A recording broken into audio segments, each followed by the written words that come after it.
कल हमारी काउंसिल के ऑफिशियल से 1 घंटे से ज़्यादा समय तक डिफरेंट मुद्दों पर बात हुई। तो जो बातें हुई उनको मैंने नोट डाउन किया है, आपको पॉइंट वाइज बता देता हूं ताकि आप भी भविष्य के लिए अवेयर रहिए। उन्होंने ये कहा कि हम देश और दुनिया के सिचुएशंस को देख रहे हैं और उस हिसाब से जैसा मेरे पास ऑर्डर होगा वही हम करेंगे।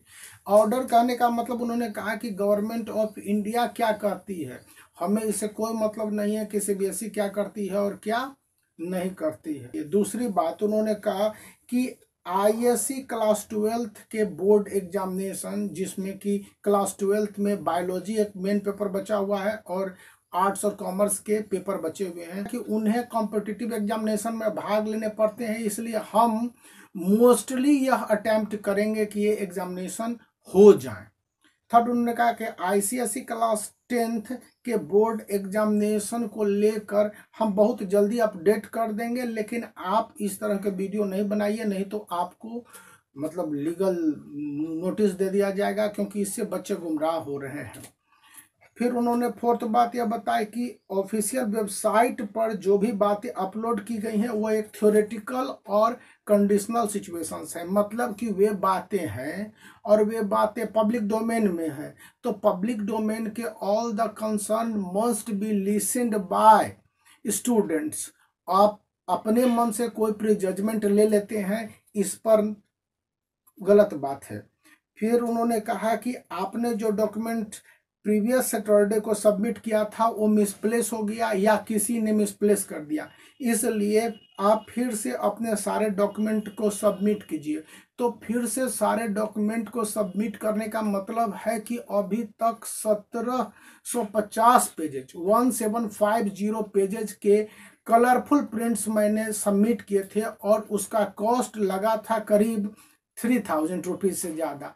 और फिर मैं उतने ही पेजेज को प्रिंट आउट करूं और उनको दूं, तो यह एक मेरे लिए कॉस्टली बर्डन है। मैंने कहा कि सर ऐसा तो संभव नहीं है, क्योंकि हम बार बार आपको इसी तरह से प्रिंट आउट करके देते जाएं और आप उसको मिसप्लेस करते जाएं। तो उन्होंने कहा कि और कोई चारा नहीं है, इसलिए हम आपके बात पर तभी विचार करेंगे और आप अपने जितने भी पिटीशन हैं या फिर जितने भी कमेंट्स हैं पोल का मैंने प्रिंट आउट उनको दे दिया। लेकिन उन्होंने कहा कि ठीक है 1000 और 1 के करीब यहाँ पर है, इससे कोई बहुत बड़ा फर्क नहीं पड़ने वाला है।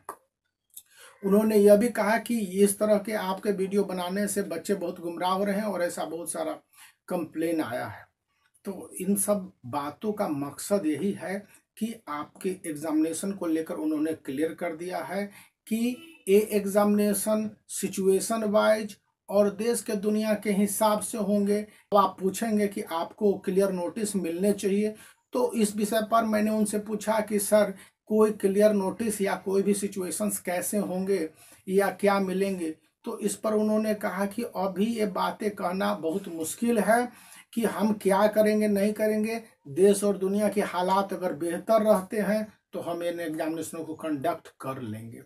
तो आप समझिए देश और दुनिया के हालात, और उस हिसाब से ए एग्जामिनेशन के कंडक्शन की संभावनाएं बढ़ती हैं या घटती हैं। और इस विषय पर स्टूडेंट को पहले से नोटिफाइड कर दिया गया है कि वे पढ़ते रहें, मतलब पढ़ाई को नहीं छोड़ें। अब सिचुएशन क्या है और सिचुएशन को लेकर उनके अपने असेसमेंट के आधार क्या है, इस विषय पर मैंने उनसे वार्तालाप करने की कोशिश की। तो कहा कि हमारे कई पैरामीटर्स मतलब स्टैंडर्ड है जिसके आधार पर हम सिचुएशन को असेस कर पा रहे हैं। पहला तो है कि what is the government of India orders. Second है कि what are the situations of ours and our stake holders, हमारे स्टेक होल्डर्स के सिचुएशंस क्या होंगे। थर्ड है कि we are considering and calculating our own resource how to conduct और not to conduct the examination. तो ये सारी बातें हुई और इन सारी बातों को लेकर उन्होंने कहा कि आप पॉजिटिव रहिए, स्टूडेंट के लिए बहुत अच्छा होने वाला है। क्या किया जा सकता है,